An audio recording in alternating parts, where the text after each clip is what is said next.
Hola, ¿cómo estás? Vamos a hackear la Matrix. Tú la tuya, yo la mía. El arte de poner límites sin destruirte en el intento forma parte de ese hackeo. Poner límites sin mantenerlos es una cuestión de autocuidado y yo espero que estés muy bien. Quien lidera su vida se ocupa de cuidar su materia, su energía y de incrementar su conciencia porque no solo somos materia. Y para que eso de que nadie puede hacerte daño si tú no lo permites sea algo real para una, se requiere de maestría. Pero cuando aún no tenemos el título de maestros en mano, sino que estamos estudiando, las dosis de conocimiento útil son muy necesarias.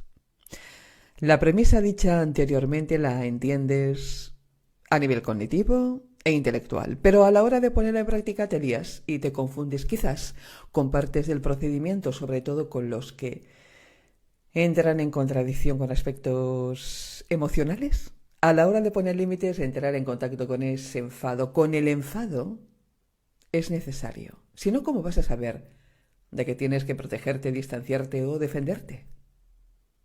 Todas las emociones traen consigo información valiosa. Ninguna emoción es buena ni mala en sí misma. Son corrientes de energía que contienen capas y capas de información valiosa acerca de uno mismo y sus circunstancias.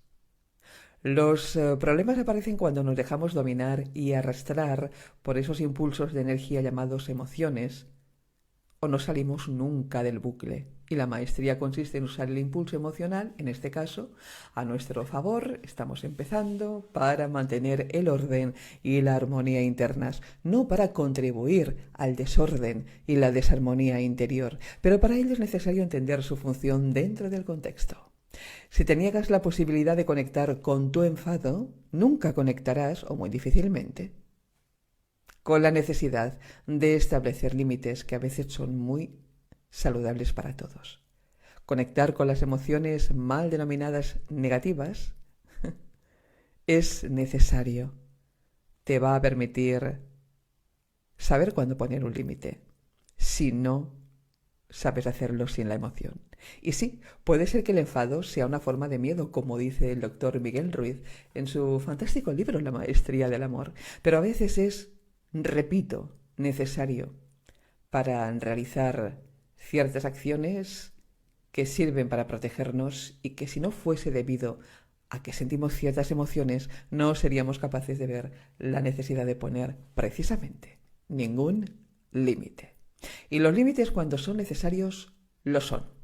Aunque una vez que ya hemos puesto esos límites, es importante tomar conciencia de que tal vez ahora ya no es necesario seguir alimentando el enfado que nos impulsó inicialmente a emprender la acción y decidir ponerlos. Ese enfado tuvo su función necesaria en un momento dado y cuando ya ha actuado como impulso para realizar esas acciones, como ya ha cumplido su función, podemos soltar ese enfado y hacerlo conscientemente, entendiendo cuál era su función y dándonos cuenta de que ahora ya no es necesario seguir alimentándolo, es algo beneficioso y además saludable. Comprender para qué sirven las emociones y entender que hay un momento en que es muy importante soltarlas porque ya han cumplido su función, es un paso en el desarrollo de nuestra conciencia que resulta muy útil. Recuerda, mantener el enfado activo permanentemente, creyendo que eso es lo que te permite mantener el límite, obedece a un cierto nivel de comprensión, pero comprender cómo mantener ese límite vigente sin seguir tú permanentemente enfadada, entonces eso ya implica un incremento de conciencia. Todas las emociones son útiles si sabes sacarles partido y entender cómo pueden ayudarte a avanzar y dejar de dar vueltas en círculo creyendo que estás avanzando cuando en realidad no te mueves del lugar. ¿Cómo salimos de la rotonda y retomamos carretera, dirección y destino? Te lo explico. Entrar en la rotonda sería el equivalente a usar el enfado para impulsarnos a poner un límite que entendemos es necesario poner, pero que nos costaría mucho establecer si no fuera impulsados por esa emoción. Entonces, de manera consciente, uso el enfado para tomar una decisión. Y la decisión es poner un límite. Este sería el primer paso. El segundo paso consistiría en, una vez que tengo claro para qué tomé esa decisión de poner ese límite, y una vez he recuperado la calma, ya con el ánimo templado, anoto los motivos de mi decisión, básicamente contestando a dos preguntas. ¿Cuáles son los pros? ¿Y cuáles son los contras del límite que he establecido? Y paso 3. Asumo las consecuencias de mi decisión, de mi acción, y a continuación guardo el papel en un lugar accesible. Pongo el intermitente para señalizar mi intención de salir de la rotonda. Esto sería el equivalente de soltar el enfado conscientemente porque ya ha cumplido su función, y retomo carretera en manta. Sigo avanzando en el camino, ahora con el ánimo templado y con más armonía que antes. Creer que lo que va a hacer que pueda sostener, mantener el límite es el enfado, y que si dejo de estar enfadada de forma permanente con esa persona o situación, no podré mantener el límite que he puesto, equivaldría a seguir dando vueltas en círculo en la rotonda, consumiendo combustible, pensando que estoy avanzando porque el cuenta kilómetros sí lo hace, cuando en realidad solo estoy perdiendo el tiempo y mi energía sin avanzar ni un solo kilómetro. Este símil es para que entiendas la gran diferencia que hay entre usar las emociones a tu favor o dejarte usar por ellas, y vivir secuestrado por las emociones emergentes. Lo que va a permitirte mantener el límite es ese papelito. Una vez tomadas ciertas decisiones, no es cuestión de ponerlas en duda una y otra vez, sino de reafirmarlas sin necesidad de revivir constantemente ese ciclo, la escena, la experiencia, para poder mantenerlas vigentes. De hecho, para que se mantengan en vigencia esos límites, no es necesario conectar mentalmente de nuevo y revivir cada 2x3, como te digo, ese estado inicial que ocasionó el impulso de tomar esa decisión. Revivir ciertas experiencias, alimentándolas con cada nueva vuelta a la rotonda, un poco más, y sintiéndote mal por cómo fueron, son y siguen siendo ciertas cosas, es lo que no te permite superar el obstáculo ni aprender lo que sea que hay para ti en esta experiencia. Y continuar. Entrar en el modo culpa también te mantiene dando círculos en vano y es algo realmente pernicioso.